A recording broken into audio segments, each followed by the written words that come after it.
test is going to be really noisy, so I'm going to give you this ball in your hand in case if you need me throughout the test. Squeeze it and keep your eyes closed, okay? I'll be speaking to you the entire time you're in there, okay? Okay. And here we go. You're going. It's time, Danny. What is going on? A teenager when he died, and... Are they watching us? Who are those guys? They're with the FBI. They have some...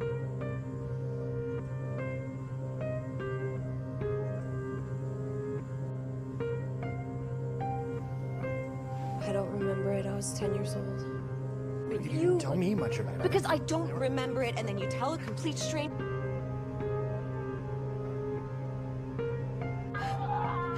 It's in distress. Administration. Negative. No. I have all of it.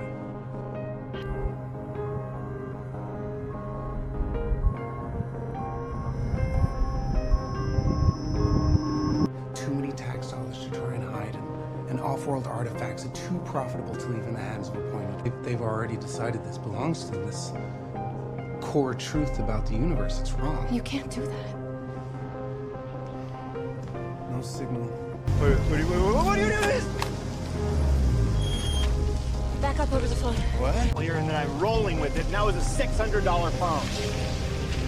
Well, it's still a $600 phone. What?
Disclosure Day begins by placing certainty somewhere the audience cannot yet reach. The film opens amid the noise and theatrical aggression of a professional wrestling match, an environment built around performance, exaggeration, and collective belief. Everyone around the ring understands how to respond. They cheer, recoil, and accept the spectacle on its own terms. Daniel Kellner does not share that confidence. When the film finds him in the crowd, his unease becomes our first reliable point of orientation. That choice matters because Steven Spielberg's 2026 film is about revelation, but it does not initially position revelation as a clean moment of enlightenment. It begins with confusion inside a space where appearances are deliberately manufactured. Daniel seems to know that something real is happening beyond the staged violence in front of him, yet the audience has almost no access to what he knows. We recognize danger through his body before we understand it through information. His alertness, isolation, and fear tell us that the visible event is not the important one. This is where film perspective media enters the film, not by asking whether Daniel is correct, but by noticing how quickly his anxiety becomes more authoritative than the spectacle surrounding him. The crowd watches the ring. The camera watches Daniel. That separation establishes the movie's first imbalance. Public attention is directed toward an obvious performance, while meaningful knowledge sits with one frightened individual who cannot safely explain himself. The opening therefore gives us proximity without clarity. We are close to Daniel's experience, but not yet inside his certainty. The film lets us feel the pressure of being pursued before it gives us the structure of the pursuit. This creates sympathy, but it also creates dependence. Because Daniel appears to understand more than we do, every reaction becomes a temporary piece of evidence. A glance toward an exit, a hesitation, or a sudden change in posture carries more weight than the event dominating the room. The scene also quietly trains us to distrust scale. The loudest image is not necessarily the most important, and the person with the least control over the room may have the greatest access to reality. Before the film reveals its larger world, it teaches us where to search for meaning at the edge of the spectacle. That pattern soon expands beyond Daniel. Disclosure Day repeatedly contrasts people who possess private knowledge with systems that decide what the public is allowed to recognize as real. Yet, the film does not immediately treat secrecy and truth as simple opposites. Knowing something is not the same as proving it. Proving it is not the same as making it understood. And making it visible does not guarantee that anyone will interpret it correctly. The first position, then, is one of unstable trust. We are encouraged to follow the person who looks most afraid, even though fear is not proof. We are asked to look away from the largest image and toward the smallest reaction. The film's apparent subject may be extraterrestrial disclosure, but its opening concern is more immediate: who earns our belief before the evidence arrives? That is the perspective from which the movie begins. The truth may belong to everyone eventually, but at first it belongs to a person surrounded by people who are watching the wrong thing.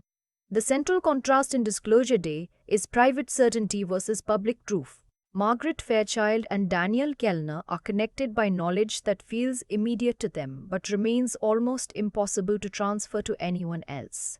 Their problem is not simply that powerful institutions want the truth hidden. It is that personal conviction, however intense, cannot automatically become shared reality. Margaret begins from involuntary experience. Something enters her life before she has language for it, and the film initially keeps the audience close to that confusion. Her altered perception gives her access to other people that they have not chosen to offer. Yet it does not give her a clear explanation of herself. She can sense more, but she cannot immediately organize what that extra knowledge means. The result is an unusual form of authority. Margaret may recognize emotional or mental truths with startling precision while still appearing unstable to anyone who cannot occupy her position. Daniel stands on the opposite side of the same problem. His knowledge is connected to systems, stolen information, and material evidence. He understands the truth needs a form that can survive doubt. Yet his access to proof does not make him publicly credible, because he is already being pursued. Every action that might preserve the evidence can also make him look more suspicious. The film therefore gives him something close to objective support, while surrounding that support with conditions that encourage disbelief. This is the movie's perspective thesis. Disclosure Day aligns us with people whose knowledge cannot yet command public trust, then turns their struggle for evidence into a test of whether seeing the truth is the same as understanding it. That distinction prevents the story from becoming a simple contest between honest witnesses and dishonest authorities. Margaret and Daniel may know more than the people around them, but the film does not give them complete mastery over what they know. Their access remains partial. Margaret experiences information to an intimate, unsettling connection. Daniel approaches it through technology and organized disclosure. One is pulled inward, toward sensations that cannot easily be demonstrated. The other is pushed outward, toward evidence that must be copied, protected, and shown. The audience is positioned between them. We are invited to trust the emotional force of Margaret's experience and the practical urgency of Daniel's mission, but we are not allowed to treat either route as sufficient by itself. Feeling without verification can be dismissed as delusion. Verification without a convincing human context can be dismissed as manipulation. The film's tension grows in the distance between those two failures. This is also why the word disclosure carries more weight than a conventional review. A review can belong to a single character or a single scene. Disclosure requires an audience. It depends on transmission, reception, and interpretation. Information does not become socially meaningful merely because it has been uncovered. Someone must decide how it will be presented, who will be allowed to present it, and what emotional frame will surround it when the public finally sees it. The film's larger conflict therefore concerns control over reality. Institutions possess scale, language, and the authority to define what counts as reasonable. Individuals possess fragments, memories, intuitions, and dangerous pieces of evidence. The imbalance is not only physical, it is interpretive. The side with more power can describe a witness as confused, a fugitive as criminal, and hidden knowledge as a threat to public order. By placing us near Margaret and Daniel before the wider world accepts their claims, Disclosure Day asks us to experience belief as a position rather than a conclusion. We do not begin with certainty because every fact has been proven. We begin by recognizing that the official picture is incomplete. The film then tests whether private knowledge can cross the distance into public understanding without being distorted by the forces that control the terms of belief. That crossing is the movie's true battlefield. The question is not only whether the hidden fact will emerge, but whether the people receiving it can escape the habits, fears, and hierarchies that previously made the fact impossible to recognize. Disclosure Day does not give a single character permanent ownership of its world. Instead, it divides authority between Daniel Kellner, who understands the conspiracy, and Margaret Fairchild, who experiences something the conspiracy cannot fully contain. Daniel enters the film already moving through danger. Margaret enters while performing normality. That difference determines how each of them is first seen. Daniel is introduced as a person whose behavior makes sense before his situation does. In the wrestling arena, the crowd belongs to the spectacle, but the film's attention belongs to him. He is physically surrounded, watched, and handled by people who possess greater immediate power. The suits can take his belongings, restrict his movement, and threaten Jane. Yet, the camera's loyalty is not the same as their control. It stays close enough to Daniel's reactions that their authority feels invasive rather than reassuring. This is an important distinction. Visual centering does not make Daniel powerful. It makes his lack of power legible. The film places him inside crowded compositions where other bodies, lights, and noise compete for attention, then uses his concentrated fear to separate him from the environment. Everyone else appears to be participating in a public event. Daniel seems trapped inside a private emergency. The flame belongs to him emotionally, even when the physical space belongs to his pursuers. Margaret receives a different kind of introduction. She is a Kansas City weather presenter whose professional position gives her visibility without much institutional authority. She appears on television, but she does not control the news agenda. Her presence is familiar, polished, and useful to the station, while her ambition to be taken seriously as a journalist remains contained by the role assigned to her. when her perception begins to change, the film turns that professional visibility into exposure. A woman accustomed to appearing composed before an audience becomes unable to guarantee what will emerge when the camera is live. That reversal makes Margaret's public image a kind of trap. The television frame initially tells viewers how to categorize her: personable, decorative, dependable, and safely limited to weather. Once she speaks in ways neither she nor the people around her can explain, the same frame invites suspicion. Her access to something extraordinary does not automatically increase her authority. It first threatens the modest authority she already possesses. The film therefore organizes its early word through two forms of surveillance. Daniel is watched because others know he has taken something dangerous. Margaret is watched because being seen is her job. Daniel attempts to escape the frame imposed on him. Margaret discovers that the frame she willingly enters can no longer contain her. Their situations appear unrelated, but both reveal how visibility can be controlled by someone other than the person being observed. Against them stands Ward X and its leader, Noah Scanlon. Ward X initially owns the larger frame because it possesses the ability to define the situation from outside. Its representatives know who Daniel is, what he carries, and why he matters. They can move through public space with the confidence of people whose version of events will be accepted unless challenged. The film does not need to center Noah constantly for his authority to register. His power is visible in the coordination of other people, in the speed with which spaces become unsafe, and in the assumption that Daniel's knowledge belongs to the institution rather than to the public. Hugo Wakefield occupies a more ambiguous position. He guides Daniel from a distance, appearing to understand the shape of events while withholding part of his own design. The film gives him authority through calmness and preparation, but it also keeps him partially outside the emotional center. He may be helping the protagonists, yet he is still one of the people who knows more than they do. His distance prevents guidance from becoming complete trust. What emerges is a hierarchy of access. Daniel understands the evidence but cannot control the pursuit. Margaret experiences the signal but cannot control its expression.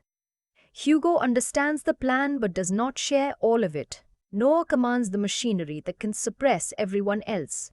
The audience moves among these positions without receiving the full authority of any one of them. That is how Disclosure Day keeps its opening act from belonging entirely to a hero or a villain. The film centers vulnerable people while allowing institutions to dominate the surrounding world. Its real owner is a gap between personal experience and public definition. Daniel and Margaret can feel the truth pressing into their lives, but the power to tell everyone what that truth means still sits elsewhere. The former choice is generous to the individuals but skeptical of every structure around them.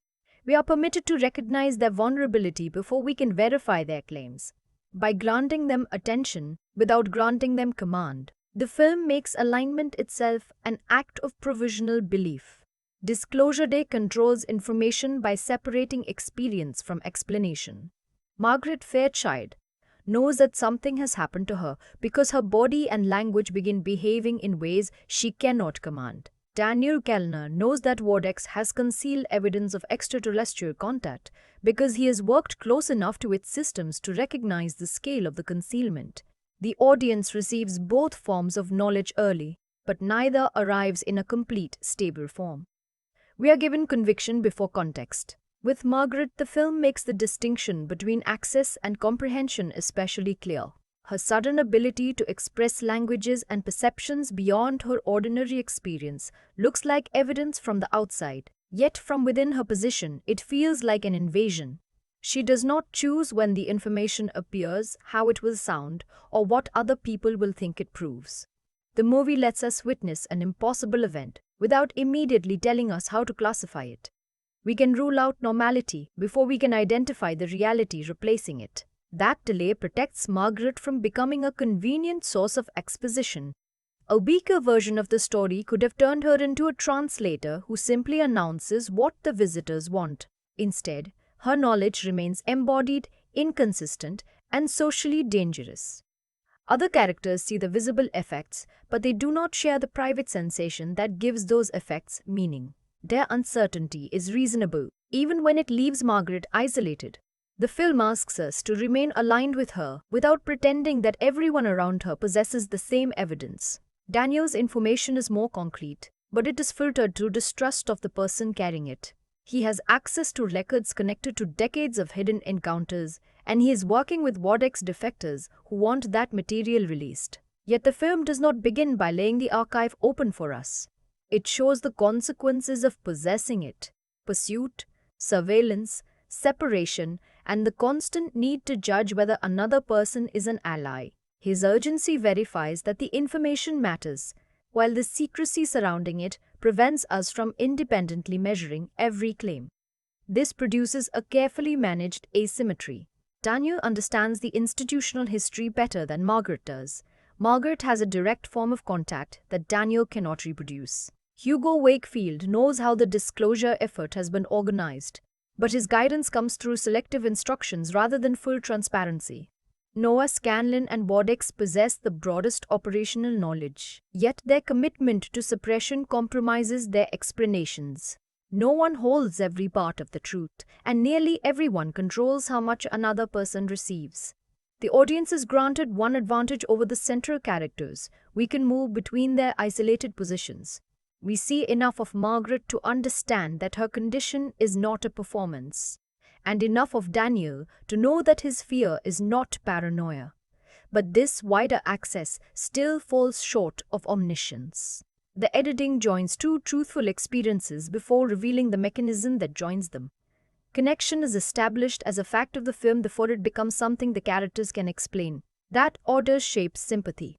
Because we encounter Margaret's confusion before an institution defines her, we are less likely to reduce her to a medical problem, a public embarrassment, or a useful asset. Because we encounter Daniel under pressure before Wardex gives him a label, we are less likely to accept that he is merely a criminal who stole protected material. The film makes first impressions to ethical work. It allows vulnerability to speak before authority supplies its vocabulary. At the same time, Disclosure Day does not ask us to believe Margaret and Daniel only because they are frightened or likable. It gradually adds independent signs that their experiences belong to the same hidden structure. Strange perception, classified records, coordinated pursuit, and Hugo's intervention begin to overlap. Each piece remains incomplete alone. Together they reduce the possibility that everything can be explained as accident, delusion, or personal misconduct. The timing of those overlaps is more important than the number of revelations. The film withholds enough to keep us dependent on character reactions, then broadens access when that dependence might become frustrating. A reaction first functions as emotional evidence. Later information gives it factual context. What seemed like panic becomes recognition. What looked like confusion becomes contact. What appeared to be theft becomes an argument over who owns knowledge that concerns the entire species. This is also where the movie distinguishes secrecy from uncertainty. Wardex knows more than it admits, so its uncertainty is manufactured for public consumption. Margaret and Daniel admit less than they know because they are still struggling to understand or survive what they possess. Those two forms of withholding may look similar from outside, but the film frames them differently. One protects institutional control. The other protects vulnerable people until fragmented knowledge can become communicable proof. The danger is that every method of disclosure changes the material being disclosed. A private experience can be doubted. A stolen archive can be called fabricated. A public broadcast can be edited, interrupted, or absorbed into the media environment that turns reality into spectacle. The film's information strategy therefore prepares a larger conflict.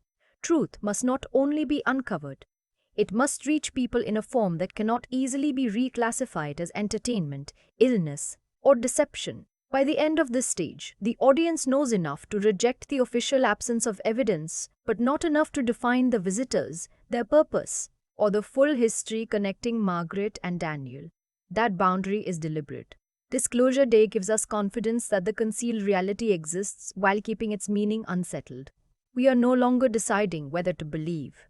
We are beginning to decide what belief will require once private knowledge becomes impossible to contain. The first major shift in Disclosure Day occurs when Margaret's private disorientation becomes a public event. Until that point, the film can keep two explanations alive at once: Something impossible may be entering her perception, or an ordinary life may be breaking down under pressure. Her sudden command of languages she has never learned, and her access to another person's private knowledge are extraordinary. But they happen in encounters that remain socially containable. A witness can misunderstand. Margaret can doubt herself. The world can continue as though nothing has changed. The live weather broadcast removes that protection. Margaret steps into a setting built to make her appear controlled, familiar, and easy to interpret. She is expected to translate complex conditions into simple information while maintaining the calm rhythm of local television. Instead, an unknown form of speech emerges through her on air, and her body can no longer preserve the professional identity surrounding it. What had been an interior crisis is suddenly recorded, witnessed, and available for other people to classify. The shift is not simply that more people see something strange. It is that Margaret loses ownership of the meaning of her own experience. Before the broadcast, she can still treat each incident as a frightening exception. Afterward, producers, viewers, institutions, and eventually the forces pursuing Daniel can turn the footage into evidence of whatever explanation best serves them. She becomes more visible at precisely the moment she becomes less able to define herself. Emily Blunt's performance makes that transition persuasive because the scene does not begin from grand revelation. Margaret tries to maintain the habits of presentation even as those habits stop working. The practiced timing, controlled expression, and instinct to continue through discomfort belong to someone trained not to let uncertainty appear on camera. When that discipline fails, the disturbance feels invasive rather than theatrical. The film does not ask us to admire a supernatural display. It asks us to recognize the terror of being publicly observed while something unknown takes control of how others see you. The formal design changes with her. The television image initially reduces Margaret to a stable rectangle within a larger media system. Her workplace has already decided where she stands, what she says, and how long the audience will look at her. Once the unexplained language breaks through, that ordinary frame becomes a containment device that has failed. The same camera that previously limited her authority now preserves proof that her assigned role cannot explain her. This repositions the audience. Earlier, we were aligned with Margaret because we had witnessed events from close enough to share her confusion. The broadcast creates a second basis for belief. Her experience is no longer supported only by subjective proximity. It has left a trace outside her. Yet the new evidence does not produce clarity. It produces exposure. The movie moves us from asking whether Margaret can trust herself to asking who will gain control of what happened to her. That is also the point at which Daniel's storyline begins to change meaning. His pursuit has seemed connected to information stored in files, devices, and institutional records. Margaret appears to belong to a different kind of story, one based on bodily perception and involuntary communication. Her public episode reveals that these are not separate categories. Daniel is carrying evidence of a concealed reality, while Margaret is becoming evidence of it. One can be copied or stolen, the other can be watched, detained, interpreted, and used. The film is careful not to unite them immediately through complete understanding. Connection arrives before explanation. Daniel can recognize that Margaret matters without knowing the full reason, and Margaret can sense that her experience extends beyond a personal breakdown, without gaining command over it. Their movement toward one another, therefore, does not feel like two heroes calmly assembling a solution. It feels like two incomplete forms of knowledge being forced into the same field of danger. The earlier incidents are reframed by this change. Margaret's foreign speech no longer reads as a series of disconnected abilities added for spectacle. Her strange access to other people no longer seems merely like a convenient power. Together, these signs suggest that communication itself is the site of contact. The force affecting her does not first announce itself through a machine or an object in the sky. It enters language, perception, and the fragile boundary between one mind and another. That choice matters because communication is normally treated as the cure for secrecy. Disclosure Day complicates that assumption. Margaret is communicating more than ever, but she understands less about what she is transmitting. The audience sees more, but the public availability of the image makes distortion easier as well as truth harder to suppress. Visibility widens the struggle rather than resolving it. The first shift therefore moves the film from private certainty toward contested proof. Margaret's experience can no longer be dismissed as something that happened only inside her, but public evidence does not return authority to her. It attracts competing interpreters, gives Daniel a human connection to the material he carries, and alerts the institutions that depend on keeping those two forms of knowledge apart. From this point forward, the central characters are not merely trying to discover what is true, they are trying to survive the process by which truth becomes visible. The broadcast proves that disclosure has begun, but it also demonstrates the film's warning. The moment an experience enters the public frame, the person who lived it may become the least powerful voice in deciding what everyone else believes. Disclosure Day creates intimacy with Margaret and Daniel by refusing to make either of them completely transparent. We are brought close to their fear, but their inner lives are never converted into simple explanations. Their uncertainty remains active even after the film has established that the hidden threat is real. This allows the audience to care about them without receiving the comforting illusion that we understand every decision they make. Margaret is the more visibly exposed of the two. Her ordered perception passes through her voice, expression, and physical control, making private disturbance observable to everyone around her.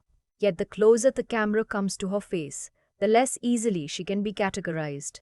Emily Blunt does not play these moments as a steady progression from confusion to mastery. Margaret can appear frightened, embarrassed, alert, and strangely composed within the same encounter. The performance keeps her experience emotionally accessible while preserving the fact that she does not yet possess a complete interpretation of it. Her professional habits become part of that distance. As a television meteorologist and former journalist, Margaret is trained to make information sound orderly. She knows how to address people who cannot answer her, how to maintain a readable expression, and how to continue speaking while a production operates around her. When the unexplained connection interrupts those habits, the contrast makes her vulnerability more precise. The disruption is not simply happening to a frightened person. It is happening to someone whose public identity depends on controlling how uncertainty appears.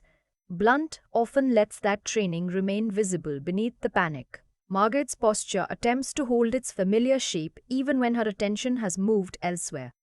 A pause can suggest that she is listening to something no one around her can hear. A restrained reaction can reveal that she is trying to protect other people from the scale of her fear. These choices draw us near because they show effort, rather than merely displaying distress. We become aligned with the person attempting to remain herself, not only with the extraordinary abilities passing through her. Daniel is kept at a different distance. Josh O'Connor gives him a nervous, physical energy that makes his intelligence feel inseparable from vigilance. He rarely appears fully settled within a location because he understands that any place can become a trap.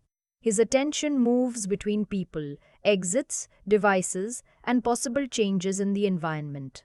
Even when another character is speaking, Daniel's reaction suggests that part of him is still calculating what the situation may become. This makes him legible as a whistleblower without turning him into a conventional authority figure. He possesses important knowledge, but knowledge has not made him calm. It has made ordinary trust difficult.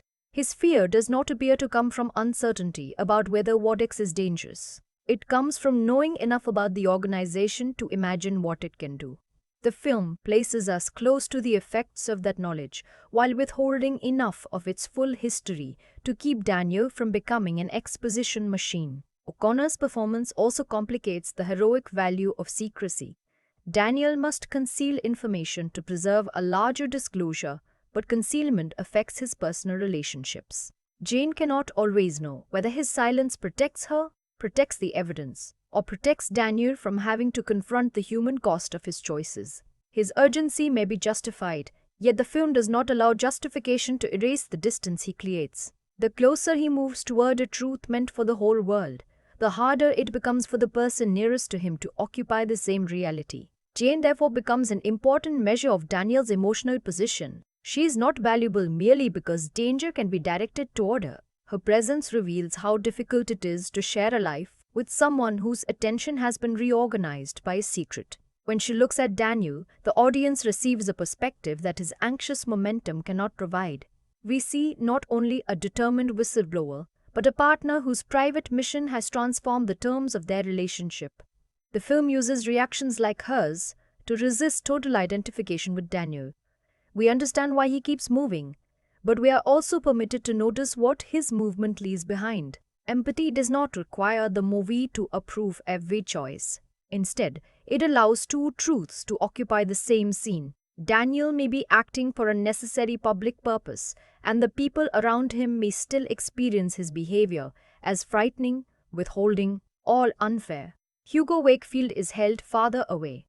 Colman Domingo's controlled presence gives Hugo the calm Daniel lacks, but calmness does not automatically make him more trustworthy. Because he coordinates part of the disclosure effort while revealing information selectively, his composure can register as reassurance and strategy at the same time. The film invites confidence in his preparation without fully surrendering to his authority. He seems able to see the larger arrangement, yet that wider view also means he can treat Margaret and Daniel as pieces within it. Noah's Scanlon is even more externally defined. Colin Firth's restraint prevents him from becoming frightening only through volume or visible rage. Noah's power appears in his expectation that other people will obey, in the efficiency with which his intentions become action, and in his refusal to recognize Daniel's moral claim over the material he carries. The film keeps us outside his emotional life because his function depends on control. Any vulnerability he possesses is less important than the institutional confidence with which he converts his private judgment into danger for others. These varying distances form an ethical pattern. Margaret is approached through involuntary exposure. Daniel is approached through anxious purpose.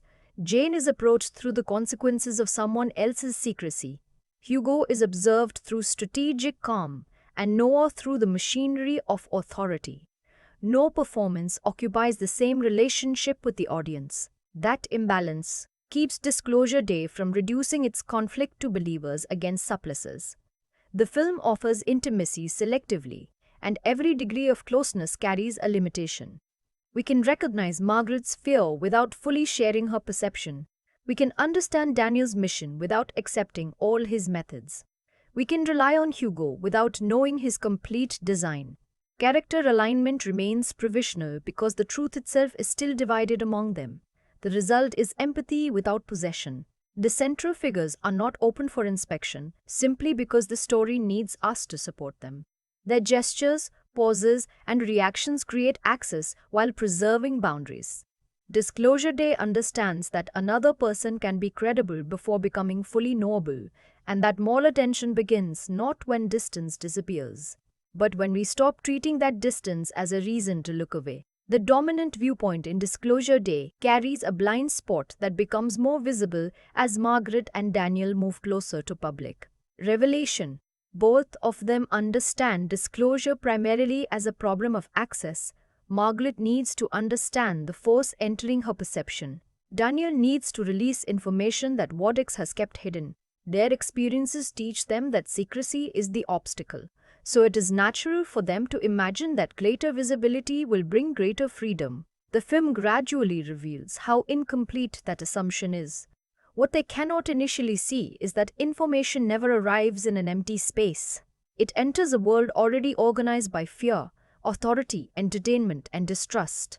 Margaret's live broadcast may preserve evidence that something extraordinary happened, but the recording does not contain a single unavoidable meaning. It can be interpreted as illness, manipulation, danger, or spectacle. Daniel's archive may expose decades of concealment, but even material evidence can be separated from its context, attacked through its source, or absorbed into competing explanations. Their blind spot is therefore not ignorance of the conspiracy. It is an incomplete understanding of the public. They know what institutions have hidden, but they do not yet fully consider how people trained by those institutions will respond when the hidden material appears. A population denied reliable information does not automatically become clear-sighted when secrecy ends. The habits produced by concealment remain: dependence on official language, suspicion of unfamiliar witnesses, and the desire for an explanation that restores order quickly. Daniel is especially vulnerable to treating proof as self-explanatory. His experience inside Vortex has taught him to value records, systems, and verifiable traces. That faith is understandable because documents appear less fragile than memory or intuition. Yet the film repeatedly places his evidence beside Margaret's embodied experience, suggesting that facts require a human position from which they can be understood. Without Margaret, Daniel's archive risks becoming an overwhelming collection of claims. Without Daniel, Margaret risks being treated as an isolated anomaly. Neither form of knowledge can complete the other automatically, but each exposes what the other lacks. Margaret's limitation moves in the opposite direction. Because contact reaches her through involuntary perception, she experiences its reality before she can test its meaning. The intimacy of that experience can make it feel morally authoritative. Yet direct access does not guarantee complete understanding.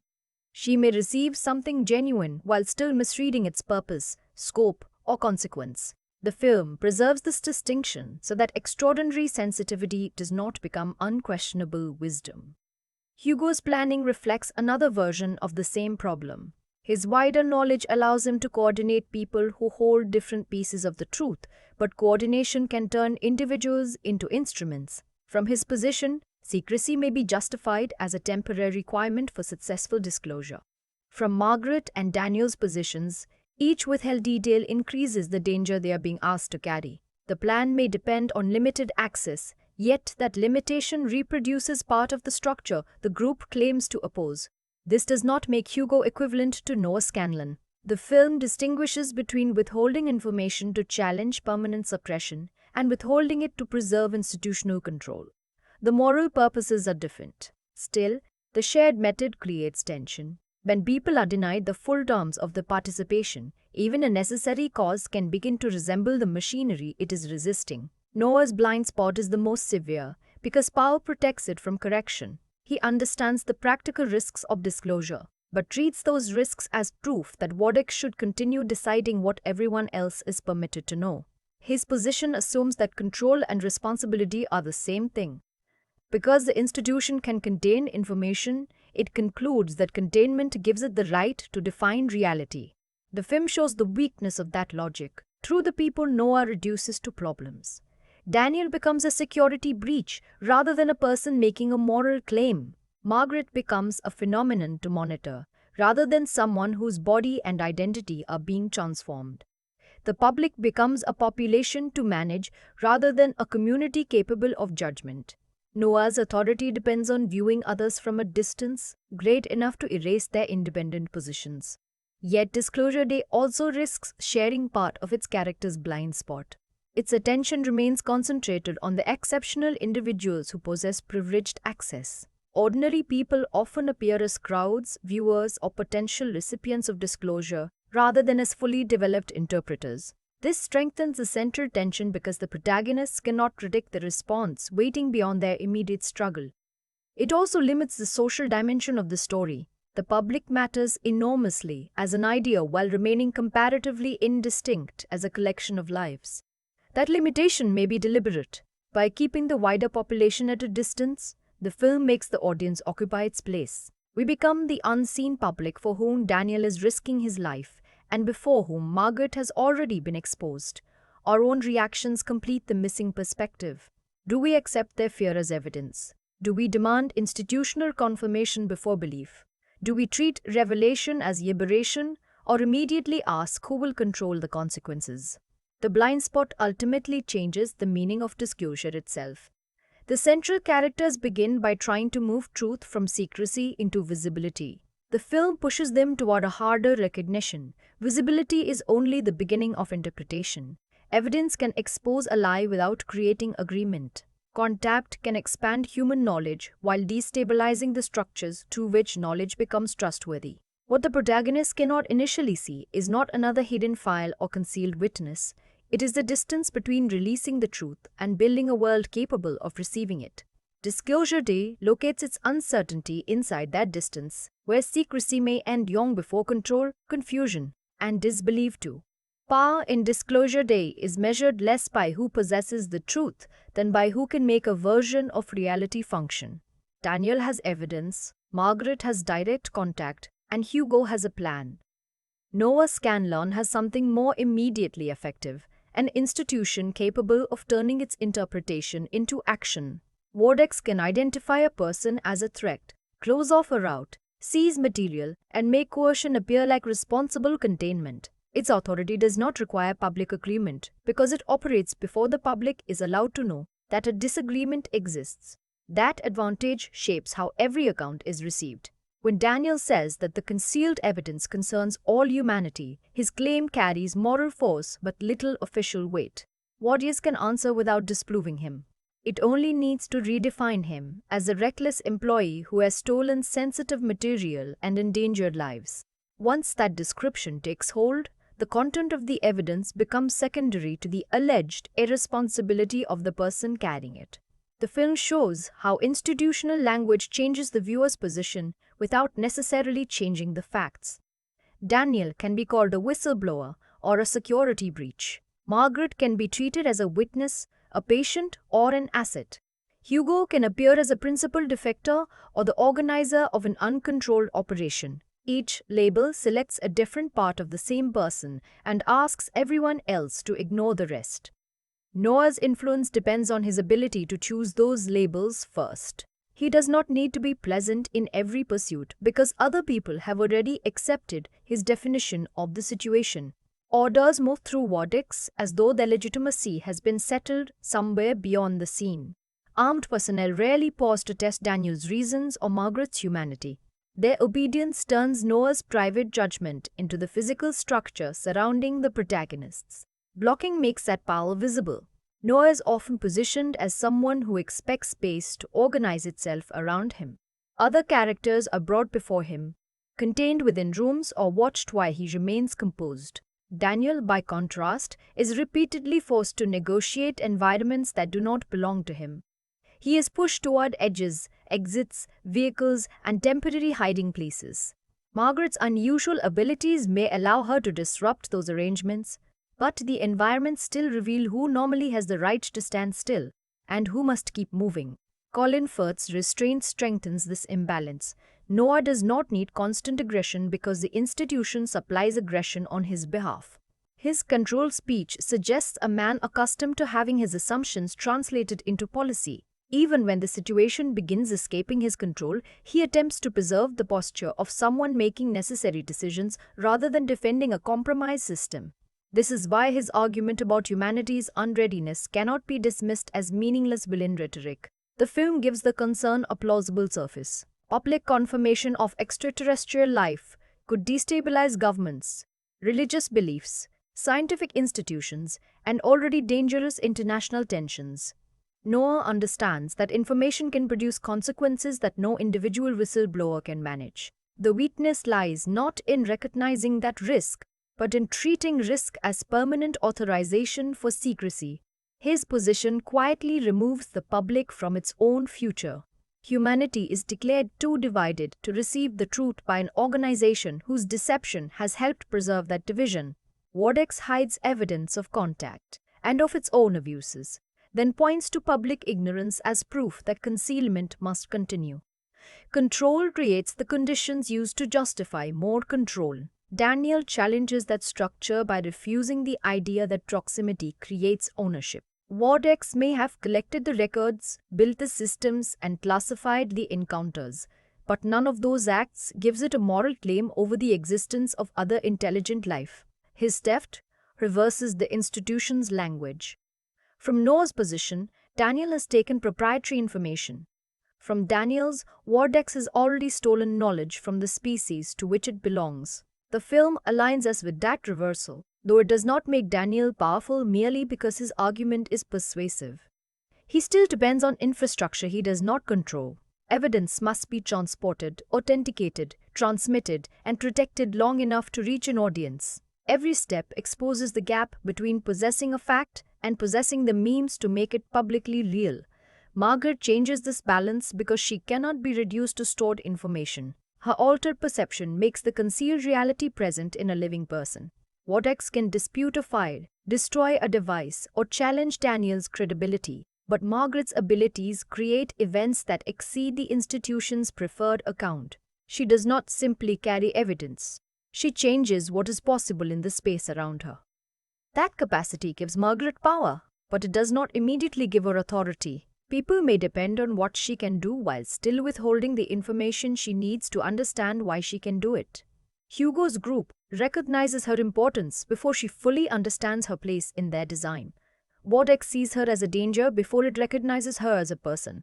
Both sides risk interpreting her primarily through usefulness. The distinction becomes crucial. Power over a situation is not the same as power over its meaning. Margaret may protect the group, sense hidden intentions, or disrupt physical control, yet other characters continue deciding where she must go and what her role will be. The film's alignment remains closest to her when her reactions reveal the cost of being treated as the solution to a conflict she did not choose. Hugo attempts to build a different form of authority. Rather than preserve information within a hierarchy, he assembles people whose incomplete forms of access can support one another. His plan depends on coordination, but his legitimacy comes from the promise that control will eventually be surrendered. The disclosure succeeds only if the evidence leaves the custody of every private faction, including his own. Even so, Hugo cannot entirely escape the logic of management. He withholds parts of the plan, directs people from a position of greater knowledge, and accepts risks that others must physically endure. His cause may be more democratic than Noah's, but his methods remind us that resistance movements can also centralize interpretation. The film does not equate the two men. It uses their difference to show that morally preferable power still requires scrutiny. The viewer's judgment changes as these structures collide. At first, authority appears to belong to whoever knows the most. Gradually, the film separates knowledge from legitimacy. No one knows the hidden history, but uses that knowledge to deny others a voice. Hugo knows the route toward disclosure, but must decide when to stop controlling it. Daniel possesses the archive but needs Margaret's experience to give it human meaning. Margaret has the most intimate contact, yet she must struggle to remain more than a channel for forces and agendas larger than herself. Disclosure Day finally treats power as the ability to determine who counts as a credible observer. Vortex loses control not simply when its secrets are threatened, but when the people it has classified as unstable, criminal, or expendable become capable of addressing the world directly. The decisive change is therefore not a transfer of weapons or institutional rank. It is a transfer of interpretive authority. Once Margaret and Daniel can no longer be described only by Noah's system, the viewer is invited to see the conflict differently. The question stops being whether powerful institutions can protect humanity from dangerous knowledge. It becomes whether any institution should be trusted to define humanity while preventing humanity from answering for itself. Disclosure Day delays moral judgment by making almost every major character act from a position of incomplete knowledge. Margaret cannot fully explain what is happening through her. Daniel understands the institutional deception, but not every consequence of exposing it. Hugo sees more of the disclosure plan than the people carrying it out. Noah Scanlon possesses the broadest historical access, yet interprets that access through a system built to preserve control. The film does not ask us to treat these positions as equally defensible. It asks us to notice how limited access can make harmful choices appear necessary to the person making them. Daniel initially occupies the clearest moral ground. He believes information about extraterrestrial contact cannot belong to a private organization, especially when that organization has concealed evidence and harmed people to maintain secrecy. His argument is based on public ownership. Knowledge that changes humanity's understanding of itself should not be controlled by a small group operating without consent. The film aligns us with that principle before it reveals how difficult the act of disclosure will become. His moral position becomes less comfortable when the consequences move from the abstract to the personal. Releasing the evidence may serve billions of people, but the immediate danger falls on a much smaller group. Jane, Margaret, and others around him must carry risks they did not create and may not have chosen with full information. Daniel's cause remains justified, yet the film refuses to let a universal goal erase the individuals placed in harm's way.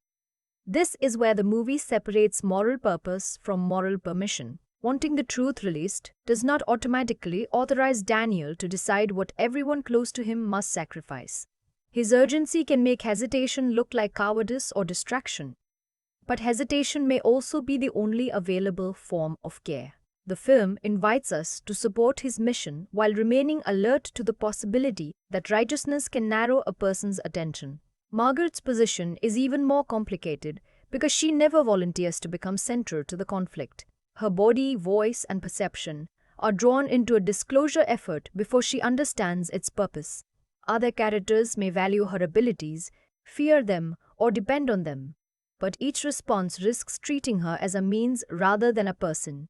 The film's moral alignment stays closest to Margaret whenever it emphasizes the difference between what she can provide and what she has agreed to provide. Her extraordinary access does not cancel her right to uncertainty. She may be capable of helping Daniel and Hugo, but capability is not consent. This distinction matters because stories about chosen individuals often turn personal violation into destiny. Disclosure Day resists that simplification when it allows Margaret's fear and reluctance to remain meaningful. Her resistance is not proof that she lacks courage. It is evidence that the moral cost of the mission has been distributed unevenly. The same issue shapes Hugo's role. His plan appears designed to break a system of permanent concealment, and the film gives him reasons to believe that secrecy within the resistance is temporarily necessary. If every participant knows the full design, Vortex may stop the disclosure before it begins. From a strategic position, compartmentalization makes sense. From the position of those being directed, it means accepting danger without knowing the complete terms. The film does not declare Hugo corrupt because he withholds information. Instead, it places a limit around our trust. His calmness and foresight can be valuable, but neither quality grants him unlimited moral authority. He must eventually prove that his secrecy serves an end beyond his own control. If he cannot surrender the truth once the plan succeeds, then his opposition to Noah becomes a disagreement over management rather than a genuine challenge to secrecy. Noah presents the strongest version of the protective argument. He believes that uncontrolled disclosure could create panic, conflict, and political instability. The film allows this concern to remain plausible because knowledge can be dangerous in its consequences even when it is liberating in principle. A revelation capable of altering humanity's place in the universe would not arrive without fear, opportunism, and attempts to weaponize uncertainty. Recognizing those risks does not excuse Noah's conduct. His moral failure lies in turning a possible emergency into permanent guardianship. He assumes that because the public may respond badly, the public must never be allowed to respond at all. That assumption places Vortex outside accountability. The institution causes harm in the name of preventing hypothetical harm, while denying everyone else the information needed to evaluate whether its decisions are justified. The film's presentation makes Noah understandable without making him morally equivalent to Daniel. Both men believe they are protecting something larger than themselves. Daniel protects the public's right to know. Noah protects an order he believes disclosure could destroy, but their methods point in opposite directions. Daniel is attempting to transfer knowledge out of private control, while Noah uses force to keep that control permanent. Context complicates judgment, but it does not erase responsibility. Noah's fear may be sincere, and his predictions may contain truth. He still chooses coercion, dehumanization, and secrecy without democratic consent. Daniel may place others at risk, but his objective requires that the evidence eventually become independent of him. One form of power aims, however imperfectly, to end its own exclusivity. The other depends on exclusivity continuing. Margaret interrupts this opposition because she embodies the people neither man can fully represent. Daniel speaks about humanity's right to receive the truth. Noah speaks about humanity's inability to handle it. Margaret is the person through whom the hidden reality is already arriving, whether either structure is prepared or not. Her experience exposes the arrogance shared by both positions whenever they discuss disclosure as something they alone can schedule. The moral center therefore shifts away from deciding which powerful man has the better plan. It moves toward the question of whether the people affected by extraordinary knowledge are allowed to retain agency inside the process. A truthful cause can still use people badly. A protective institution can still become the danger it claims to prevent. A frightened witness can still possess more moral clarity than those with greater information.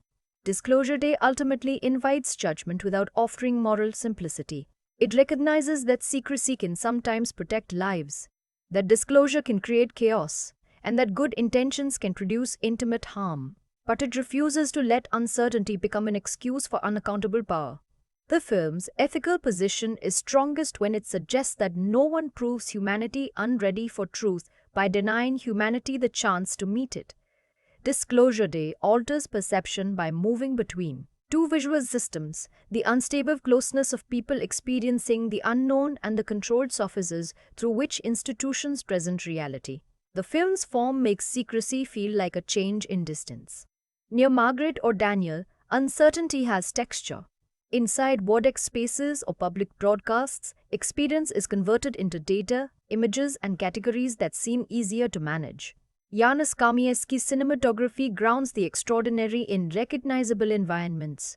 Offices, homes, roads, a television studio, and institutional interiors are photographed with enough realism that the alien presence does not belong to a separate fantasy world. It presses into contemporary spaces that already have rules about what counts as credible. Disclosure is not an escape from ordinary reality, but an intrusion that forces ordinary systems to reveal their limitations. The opening visual language uses shadow, crowded space, and restrained information to place Daniel inside a conspiracy thriller before the film declares its extraterrestrial scale. That misdirection asks us to read human behavior first. A guarded glance, a figure at the edge of a composition, or a route suddenly blocked becomes meaningful before any image of contact can explain the danger. The unknown initially takes the form of surveillance. Margaret's television scenes reverse that strategy. The studio is bright, organized, and designed to eliminate ambiguity. Screens, marks, cameras, and schedule cues tell her where to stand and how to speak. Yet this transparent environment becomes one of the film's most destabilizing spaces. When her altered perception breaks through the broadcast, clarity of image cannot produce clarity of meaning. The audience sees her plainly while understanding her less.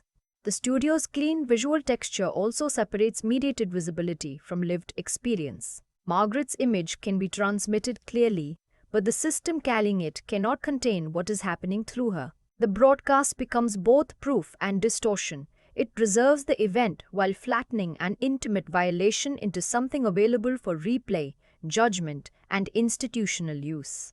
Editing controls access through convergence. Margaret and Daniel begin in separate narrative environments, and the cuts between them establish connection before either can name it. The structure gives the audience a wider field of knowledge without immediately explaining causality. We understand that their experiences belong to the same hidden reality because the film places them beside one another. Meaning is created through order before it is confirmed through exposition. As the story accelerates, that order becomes more urgent. Movement through roads, vehicles, and threatened spaces reduces the time characters have to interpret what they see. Action does not pause the perspective argument, it intensifies it. Daniel's awareness narrows toward escape routes and immediate threats, while Margaret's axis can widen beyond the visible environment. One is forced to see less in order to survive. The other receives more than she can safely process. Sound extends this imbalance beyond the image. Off-screen activity often reaches the characters before its source becomes visible, making listening a form of vulnerability. Mechanical noise, distant movement, broadcast audio, and sudden quiet create different degrees of access. A sound without an image asks us to share uncertainty, while the arrival of its source may resolve fear or reveal that the earlier fear was too limited. John Williams' score works best when it does not merely announce wonder. Its tension and emotional breadth connect the conspiracy framework to the film's humane concern with contact. The music can enlarge a moment beyond a character's immediate knowledge, but enough restraint remains that awe stays mixed with danger. The unknown is never only threat or only transcendence. The extraterrestrial phenomena followed the same principle. Instead of separating them completely from the physical world, The film emphasizes their effect on existing light, surfaces, movement, and attention. Shadows shift, illumination arrives from beyond human control, and familiar spaces become difficult to read. The phenomenon changes the conditions of seeing before offering a stable object to understand. The production's mixture of practical lighting, physical effects, and digital augmentation supports that grounded approach. That choice returns us to the central contrast. Private Certainty is filmed through reaction, proximity, and incomplete perception. Public Proof is filmed through screens, recordings, archives, and large-scale visibility. Neither mode is sufficient alone. Intimacy can make an experience credible without making it transferable. Technology can make an event visible without preserving the experience that gave it meaning. Disclosure Day is most persuasive when it holds those modes in tension. The camera brings us close enough to trust Margaret and Daniel, while the editing reminds us that they see only fragments. Sound warns of realities outside the composition, and public images demonstrate how quickly evidence can be detached from the person who produced it. Form does not merely reveal the hidden truth. It shows why every method of revealing it also changes what the truth becomes. The full reframe of Disclosure Day begins when Margaret and Daniel recover the childhood memories that neither has been able to place inside an ordinary biography. Until this point, the film presents them as adults pulled into the same conspiracy by different routes. Daniel has stolen a history that Wodex once returned. Margaret has become capable of receiving information no normal explanation can contain. The reconstructed childhood space reveals that their connection is older than the pursuit, the archive, and either character's decision to participate. They were both taken as children. The contact left more than a traumatic absence. It altered how each can understand the world. Daniel's unusual relationship with mathematics is his means of recognizing the patterned language within alien technology. Margaret's sudden fluency, heightened perception, and access to other minds belong to a complementary gift of communication. The film has not brought an expert and a witness together by coincidence. It has reunited two parts of an unfinished exchange. This changes the hierarchy between them. Daniel initially seems to possess the stronger knowledge because he has documents, devices, and experience inside Wodex. Margaret appears to arrive late, drawn into events she cannot explain. The recovered memory reverses that arrangement. Daniel can recognize structure, but Margaret can cross the distance between separate forms of consciousness. His knowledge can establish that contact occurred. Hers may determine whether contact becomes mutual understanding. The revelation also complicates the question of consent. Neither character chose the original encounter, the abilities it produced, or the crisis that awakens them. Their importance has been assigned by forces they barely understand, yet the film does not leave them as instruments of destiny. The decisive change occurs when they reinterpret what happened and choose how their access will be used. Their agency comes from refusing to let Wodex remain the sole author of its meaning.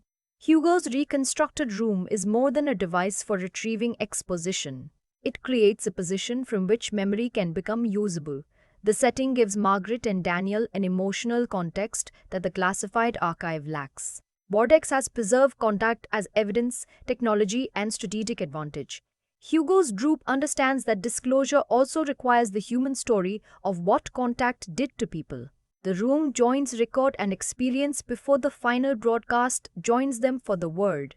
That distinction matters when the scale of Wodex's archive becomes clear. The material does not merely prove that unidentified craft appeared. It records encounters reaching back to Roswell and suggests that institutions did not always respond with curiosity or restraint.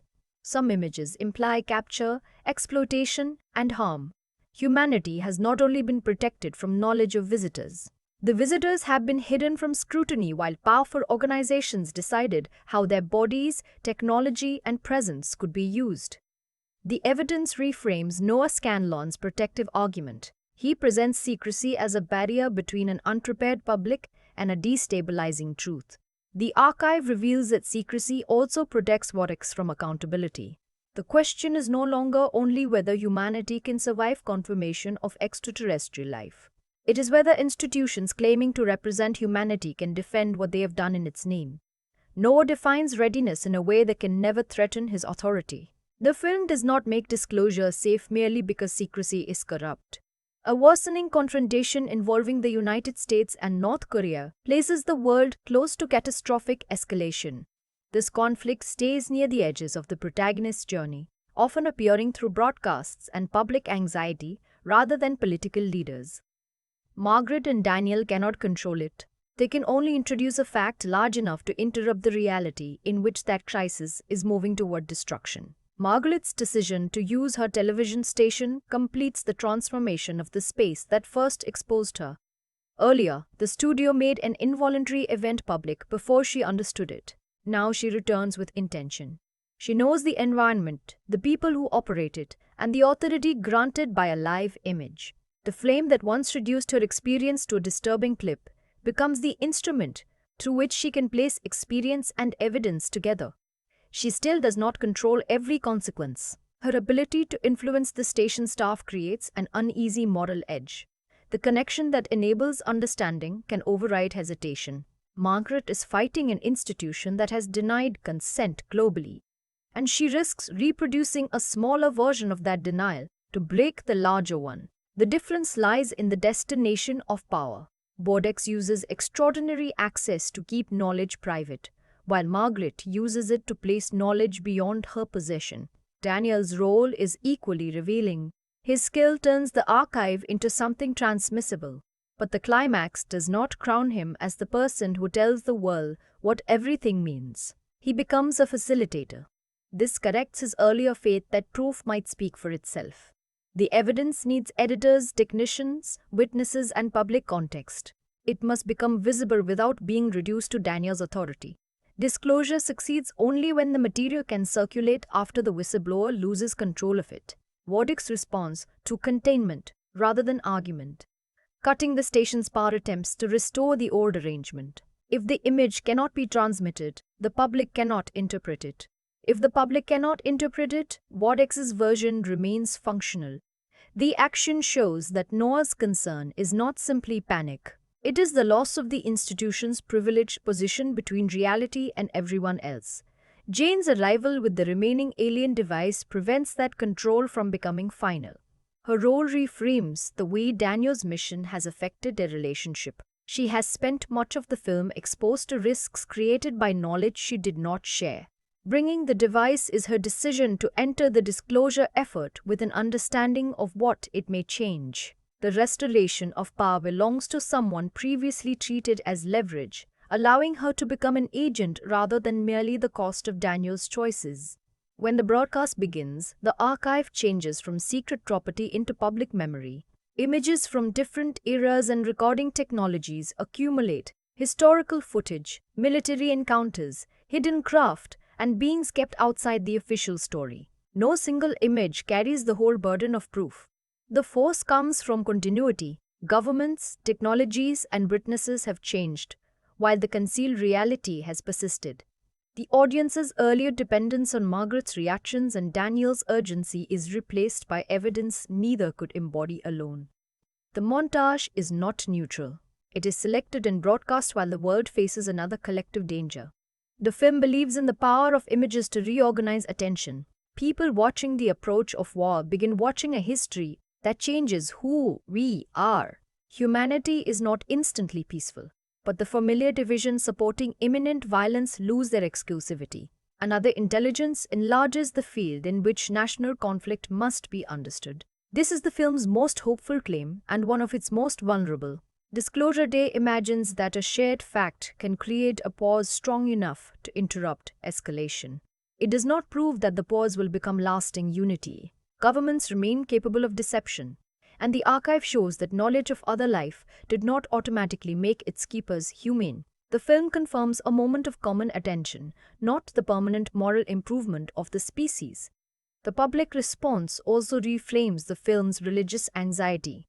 Jane has worried that disclosure might be received as the destruction of belief, as though evidence of another intelligence must replace every existing idea of transcendence. The broadcast does not settle that question. It removes the protection of ignorance and leaves belief to respond rather than disappear. The visitors are neither presented as gods nor reduced to machines. Their existence enlarges the moral and spiritual field without supplying a ready-made doctrine. This matters because Noah's argument depends on assuming that destabilization and collapse are the same. The ending imagines a more difficult possibility. People may be shaken without being emptied, and inherited convictions may be revised without losing every source of meaning. The living Orient prevents the broadcast from remaining only a retrospective exposure. Until then, humanity can still treat the visitors as subjects inside recovered footage. The surviving being enters the studio not as a symbol or technological prize, but as another observer with a position of its own. The balance of looking changes. Humanity has spent the broadcast examining evidence of extraterrestrial life. Now extraterrestrial life is present to address humanity. Margaret becomes the bridge because communication, not possession, is her real gift. The being's private message reaches the world through her, but the film withholds its full content. Margaret turns toward the broadcast camera and delivers a one-word appeal for humanity to listen. The cut to black arrives before explanation can close the encounter. Contact has become public, while what public contact will require remains unresolved. That final instruction points in several directions. Humanity may be asked to attend to what the visitor is about to say, to hear the testimony contained in the archive, or to listen across divisions that secrecy has exploited. The audience is also reminded that seeing proof does not complete understanding. The film leaves these meanings open because its final concern is the quality of attention brought to truth after the spectacle of revelation passes. The ending resolves the perspective axis without eliminating its tension. Private certainty has become public proof. Margaret and Daniel no longer need the world to accept isolated experiences on trust alone. But proof has not produced a complete interpretation. The public now occupies the uncertain position once held by the protagonists, confronted with something real, transformative, and larger than the available language. Earlier scenes now look different. Daniel's fear at the wrestling event was not only a pursued man's panic, it was the pressure of carrying a history whose rightful audience was everyone. Margaret's breakdown on live television was not simply the first public symptom of contact. It was an unprepared rehearsal for the role she later chooses. Hugo's secrecy was an imperfect attempt to bring separated forms of knowledge together. Jane's doubt was not an obstacle to Daniel's heroism. It was a demand that disclosure respect those asked to bear its cost. Even Noah is reframed. He is not wrong that revelation will alter the world unpredictably. He is wrong to believe unpredictability gives him ownership of the future. His failure comes from confusing the ability to suppress reality with the right to define humanity's relationship to it. The broadcast removes that authority without pretending that the people receiving the truth will respond wisely. Disclosure Day ends where a more conventional film might begin explaining consequences. That abruptness transfers responsibility from the characters to the audience. The film has shown how private knowledge becomes evidence, how evidence becomes an image, and how an image redirects collective attention. It refuses to decide what humanity will do after attention has been won. The final reframe is optimistic and guarded. Disclosure can break a monopoly on reality, but it cannot guarantee understanding. Proof can interrupt violence, but it cannot replace empathy. Contact can make humanity feel united for a moment, but only listening can determine whether that moment becomes a relationship rather than another form of possession. The truth finally belongs to everyone. What it means depends on whether everyone remains willing to hear a voice that no longer arrives through the systems that once claimed the exclusive right to speak. The performances in Disclosure Day control alignment by giving each character a different relationship to certainty. Emily Blunt, Josh O'Connor, Colman Domingo, and Colin Firth are not simply playing different attitudes toward the same secret. Their acting styles determine how much access the audience receives, how much doubt remains, and whether knowledge appears as a burden, a strategy, or a form of authority. Emily Blunt carries the film's most difficult movement because Margaret must appear invaded without becoming passive. The extraordinary communication passing through her could easily reduce the character to a collection of symptoms or visual effects. Blunt instead keeps attention on Margaret's effort to preserve a recognizable self. Her performance is built around resistance, the breath held before speaking, the attempt to recover professional composure, and the momentary delay between sensing something and allowing anyone else to see that she has sensed it. Those pauses place the audience close to Margaret without pretending to reproduce her experience. We cannot hear every signal or understand every perception reaching her, but we can observe the decisions she makes in response. Blunt often lets fear register first as concentration. Margaret looks like someone trying to solve an immediate problem before she permits herself to react emotionally. That restraint makes the later losses of control more unsettling because they interrupt an established discipline, rather than beginning from panic. Her physical relationship with other performers also changes as her access expands. Early encounters often leave Margaret reacting to people who occupy the normal rhythm of the scene, while she privately struggles with information they cannot perceive. Her attention seems slightly displaced, as though part of the conversation exists elsewhere. Later, when she gains greater command of her abilities, her stillness acquires authority. The same distance that once suggested disorientation begins to suggest that she is listening beyond the limits of everyone around her. Josh O'Connor approaches Daniel from the opposite direction. Daniel rarely has Margaret's stillness because his knowledge has trained him to anticipate pursuit. O'Connor gives the character an unfinished quality in motion. His body often seems prepared to leave before a conversation has ended, and his eyes continually evaluate whether another person or location can be trusted. This vigilance makes Daniel credible as someone who has lived under institutional pressure. But it also keeps emotional intimacy from becoming easy. The performance avoids turning nervousness into a decorative collection of mannerisms. Daniel's agitation has direction. He checks, calculates, and withholds because he believes delay may destroy the possibility of disclosure. Yet O'Connor allows the cost of that urgency to appear in his interactions with Jane and Margaret. When they need explanation or reassurance, Daniel's attention can remain fixed on the next practical danger.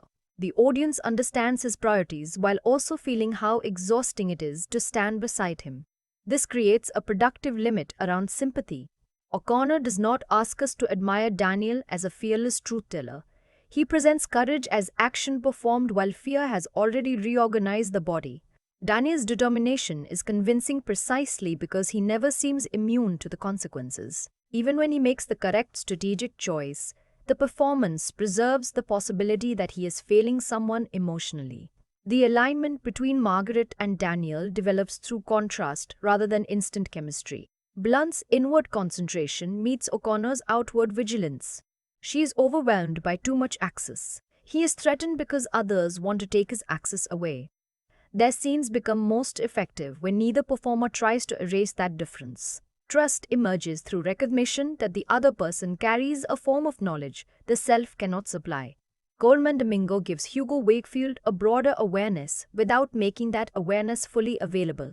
His measured delivery, controlled posture, and ability to remain calm inside rapidly changing situations encourage the audience to depend on him. At the same time, the precision of that calm keeps part of Hugo protected.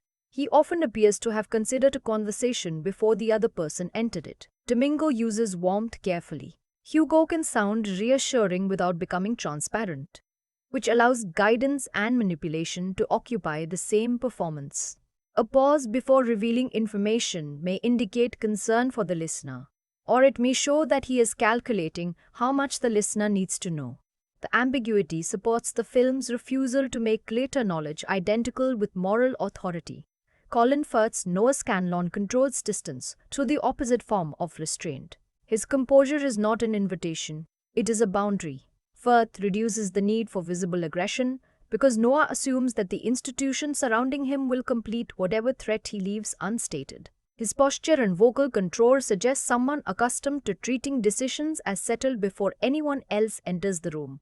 This makes Noah more effective than a constantly furious antagonist. Anger would reveal that Daniel and Margaret have disrupted him. Restraint allows him to continue presenting suppression as administration, even when the concealed order begins to fail. Firth preserves the character's belief that authority itself is evidence of correctness. The ensemble therefore distributes audience access unevenly. Blunt brings us near an experience that cannot yet be explained, O'Connor makes knowledge feel physically dangerous. Domingo offers security while keeping strategy hidden. Firth turns emotional distance into institutional dominance. The film's alignment depends on these distinctions. Performance becomes the bridge between private certainty and public proof. Before the archive is broadcast or the final visitor appears, the actors must persuade us that unseen knowledge has already changed the people carrying it. Their gestures and reactions make that transformation credible before evidence can make it undeniable. Disclosure Day uses image and sound to separate what characters can physically observe from what they are emotionally prepared to accept. The film rarely treats contact as a single object placed clearly before the camera. Instead, the unknown first arrives as a disturbance in familiar space, a change in light, an unexplained sound, a reaction directed beyond the visible frame, or a signal that cannot yet be translated. Access grows in fragments. That approach keeps the audience close to Margaret. When her perception changes, the image does not immediately explain what she is receiving. Her face, posture, and shifting attention become the most reliable evidence that another layer of reality has entered the scene. The camera often lets her reaction precede the source. We are placed beside the person who senses the event, rather than above the event with complete knowledge. This delayed visibility creates an important ethical effect. Margaret is not reduced to a guide who points out extraordinary things for the viewer. Her confusion remains part of the form. When she looks towards something outside the composition, the empty portion of the frame becomes active. It contains a possibility that she can feel more directly than we can. The distance between her axis and ours produces uncertainty without making her seem unreliable. Daniel's visual world is organized differently. His environments are filled with barriers, surveillance, reflective surfaces, screens, vehicles, and temporary routes. These elements make information feel physically contained. A file is not merely knowledge. It is something stored behind a system, carried to a dangerous location, or exposed on a device that can be seized. The production design gives secrecy a material shape. Screens are especially important because the film uses them for both concealment and revelation.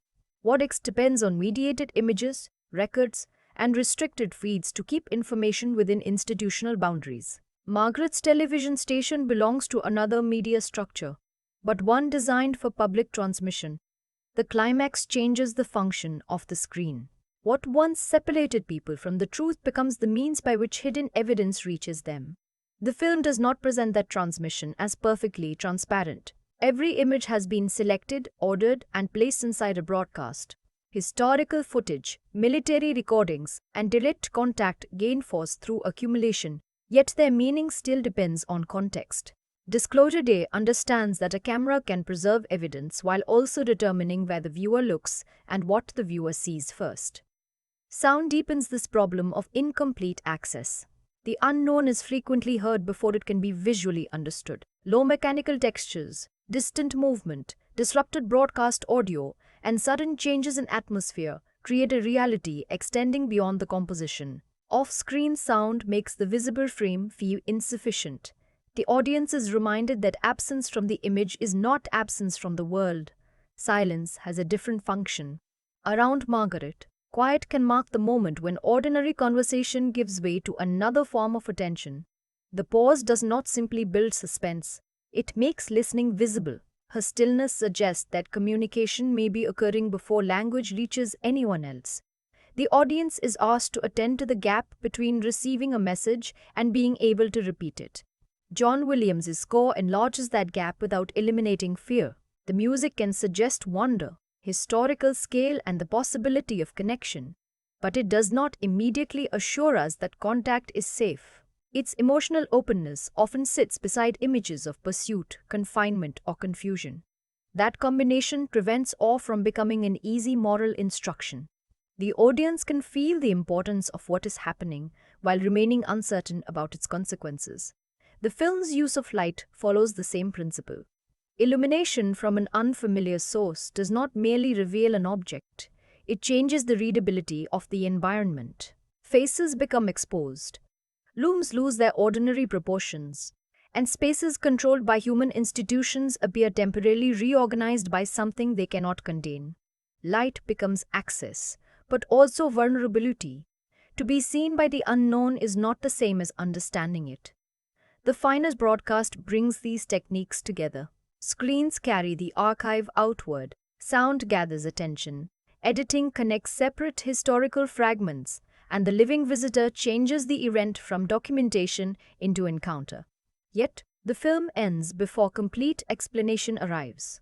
The most public image in the story produces a new form of uncertainty, rather than closing the old one. Image and sound therefore do not decorate the disclosure. They determine its limits. The film brings us close enough to recognize that the concealed reality is genuine, while repeatedly withholding the comfort of total access. We see through reactions, hear beyond the frame, and receive evidence through systems that can reveal and distort at the same time. Disclosure Day's craft makes one idea unavoidable. Visibility can begin the truth, but only attention can turn visibility into understanding. Disclosure Day is strongest when limited access creates sympathy, but that same strategy occasionally becomes a substitute for development. The film withholds information so consistently that uncertainty does not always deepen the characters.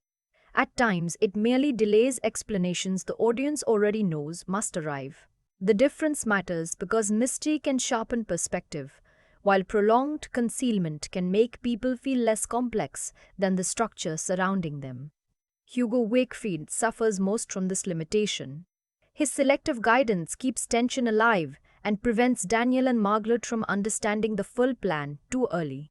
Yet the film sometimes relies on his secrecy simply to preserve later revelations. Because we remain outside his reasoning for so long, his moral conflict is less developed than his narrative usefulness. He can appear thoughtful, manipulative, or protective according to what a scene requires, without the film always clarifying how those qualities coexist within him. Noah Scanlon presents a related problem. His argument that humanity may respond destructively to disclosure deserves serious examination, especially while international tensions are already worsening. The film gives that position enough credibility to complicate the conflict, but his commitment to caution makes the moral balance increasingly predictable. Once Wardex's abuses become visible, Noah's concern for stability is overwhelmed by the evidence that secrecy also protects institutional wrongdoing. That development makes him easier to oppose, but less interesting to understand. The film could have pushed further into the possibility that disclosure and suppression both carry genuine danger. Instead, Noah gradually becomes the embodiment of permanent control, leaving Daniel's public right argument comparatively unchallenged. The complexity survives in theory more strongly than it survives between the characters. The public is another weak point. The entire mission is justified in humanity's name, yet ordinary people remain mostly a distant audience waiting to receive the truth. We see crowds, viewers, broadcasts, and signs of collective reaction, but comparatively little sense of how different communities might interpret the same evidence. This makes the final disclosure visually expansive while emotionally narrow. Margaret, Daniel, Hugo, and Noah debate what humanity can handle, but humanity rarely gains a distinct voice before the broadcast begins. The climax therefore depends on a rapid transformation in collective attention. Evidence of extraterrestrial contact interrupts international escalation and creates a shared pause. The idea is moving, but the film asks the images to accomplish more political and emotional work than it has fully prepared. Proof may redirect attention, yet the movie has already shown that proof can be disputed, reframed, and controlled. The speed of the global response briefly weakens its earlier skepticism about public interpretation. Margaret's abilities create a further inconsistency. The film is sensitive to the violation involved in having language and perception pass through her without consent. It is less searching when she begins using that access to influence other people during the disclosure effort. The action serves a liberating purpose, but the perspective becomes selective. A power that seemed disturbing when imposed on Margaret becomes more acceptable when she directs it toward people standing between the group and the broadcast. This does not destroy the film's moral argument, but it reveals where the argument is protected from its own consequences. Disclosure Day wants communication to represent connection rather than domination. When communication becomes a means of overriding resistance, the distinction deserves more attention than the story gives it. The perspective also breaks whenever the mechanics of pursuit become more important than the experience of being pursued. The strongest sequences keep us aligned with Daniel's vigilance or Margaret's overwhelmed perception. The weaker passages treat danger as momentum, moving the characters between locations while temporarily reducing their inner conflicts. The conspiracy framework can then feel more conventional than the questions about belief and authority it is designed to support. These weaknesses help explain why the film remains compelling without becoming entirely convincing. Its perspective architecture is intelligent, and its final appeal to listening carries emotional force. But the movie sometimes simplifies the people and public institutions around Margaret and Daniel, so that their route toward disclosure can remain clear. The limitation may be partly deliberate. By leaving the wider public indistinct and the antagonistic institution rigid, the film concentrates attention on the passage from private experience to shared evidence. Even so, that focus reduces the difficult interpretive world awaiting the truth after it is released. Disclosure Day understands the danger of controlling what people can see more fully than it understands the disorder that begins once everyone is finally looking. What remains after Disclosure Day is not certainty, but a new responsibility toward certainty. The film begins with individuals who know more than they can prove, and ends with a public that can no longer claim it has seen nothing. That movement resolves the contrast between private conviction and public evidence, without pretending that evidence settles every question. The truth becomes shared, while its meaning remains unfinished. Margaret ultimately changes the film's idea of communication. At first, contact appears as an invasion of her voice and perception, something that exposes her before she can understand it. By the end, she is no longer only the person through whom information passes. She becomes someone capable of choosing how attention should be directed. Her significance lies less in possessing an extraordinary ability than in insisting that contact must become a relationship rather than another system of control. Daniel reaches a parallel conclusion through evidence. His archive matters because it can break institutional secrecy, but the film gradually removes him from the position of sole interpreter. He helps place the material before the world, then must accept that the world will respond beyond his authority. This is the moral difference between disclosure and possession. Truth is not liberated if it merely changes private owners. The film's visual and dramatic structure supports that resolution. Restricted rooms, controlled broadcasts, guarded records, and isolated reactions give way to an image that can no longer be contained by one organization or one witness. Yet the ending refuses the comfort of complete explanation. It leaves humanity looking outward while also being looked at, newly aware that observation has never moved in only one direction. That final reversal is what makes the movie more thoughtful than a simple conspiracy victory. Vortex loses its exclusive right to define reality, but the public does not inherit instant wisdom. Disclosure removes an imposed blindness. It does not remove fear, prejudice, opportunism, or the human desire to turn unfamiliar life into property. The remaining view is therefore hopeful only when paired with humility. This is also where the film's limitations become part of its effect. The wider public is not developed with the same care as Margaret and Daniel, so the global transformation can feel faster and cleaner than the earlier argument prepares us to accept. Still, the incompleteness keeps the ending from becoming a final answer. The audience must imagine the disagreements, revisions, and failures that begin after the first shared moment of recognition. At 6.3 out of 10, Disclosure Day is an ambitious and often absorbing perspective analysis disguised as a large-scale science fiction thriller.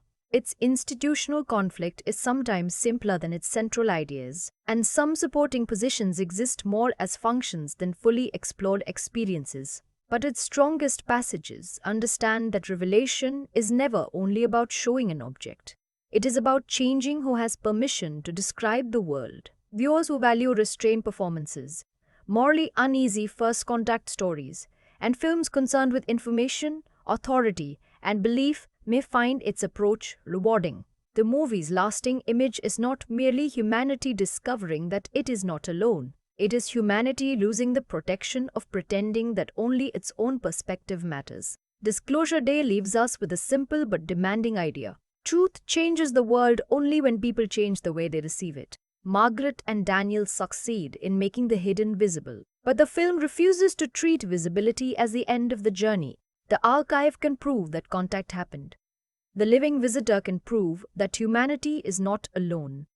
Neither can guarantee that fear, power, and old habits will disappear.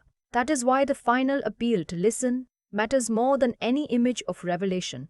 Listening requires patience after certainty arrives. It asks people to resist turning the unknown into a weapon, a possession, or another reason to divide themselves.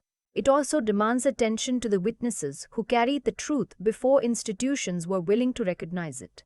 The film's deepest hope is not that disclosure instantly unites humanity, but that a shared reality might interrupt the stories used to keep humanity separated. Margaret's journey gives that hope a human shape. She begins as someone whose voice no longer seems entirely her own, publicly exposed by knowledge she cannot control. She ends by using that voice deliberately, not to explain everything, but to create room for another consciousness to be heard. Daniel's journey completes the other half. He begins by carrying proof as though its survival depends entirely on him. He ends by releasing it into a world that must now decide what kind of witness it wants to become. Their achievement does not erase the damage caused by secrecy. It does not return the lost years, repair every relationship, or guarantee that institutions will surrender control peacefully. What it does is remove the excuse of ignorance. After disclosure, denial becomes a choice rather than a condition imposed from above. The result is imperfect, and perhaps intentionally so. Disclosure Day gives us a decisive revelation while withholding the comfort of a decisive future. Its institutions can be exposed, its evidence can be broadcast, and its hidden history can become public. Understanding still has to be built afterward, through interpretation, responsibility, and the willingness to hear something that cannot be reduced to human expectations. So what do you think the visitor's final message asks of humanity? Attention, accountability, cooperation, or something the film deliberately leaves beyond language? Share your interpretation in the comments and subscribe to Film Perspective Media for more movie analysis focused on who controls what we see, know, and believe. Thank you for watching. The truth has entered the frame. The next choice belongs to those willing to listen,